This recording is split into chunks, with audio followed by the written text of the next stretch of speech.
Telangana government کا نیا روپ آیا سامنے.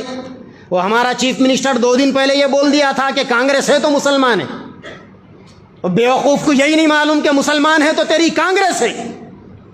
اور آج پورے ملک کے اندر تیری کانگریس کا وجود ہم مسلمانوں کے ووٹوں کی بنیاد پر ہے.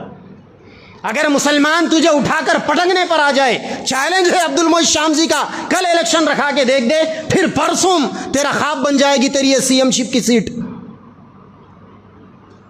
جب حد سے زیادہ مستی چڑھتی ہے نا تو ایسی باتیں زبان پر آتی. لوگ تو یہ سمجھ رہے تھے، سارا ملک یہ سمجھ رہا تھا کہ تلنگانہ میں سیکولر گورنمنٹ، اور یہ سیکولر گورنمنٹ ہمارے بچوں سے شرکیہ نظمیں پڑھوانا چاہتی. لعنت ہے اسی سیکولر گورنمنٹ کے اوپر.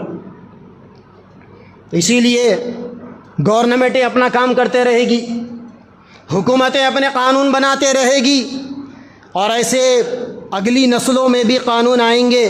مگر یاد رکھنا، اپنا ایمان پکا رکھو اور اپنے بچوں کا ایمان پکا کرو. بچوں کے اندر یہ حوصلہ پیدا کراؤ کہ دنیا میں جینا ہے اپنی اسلامی شناخت کے ساتھ جئیں گے. عزت سے جیے تو جی لیں گے یا جام شہادت پی لیں گے، کوئی فرق نہیں پڑنے والا. آج مریں گے تو بھی مرنا ہے، 100 سال کے بعد مریں گے تو بھی مرنا ہے. یہاں رہ کر کرنا کیا ہے؟ یہاں پر جائیں گے تو انشاءاللہ اشہد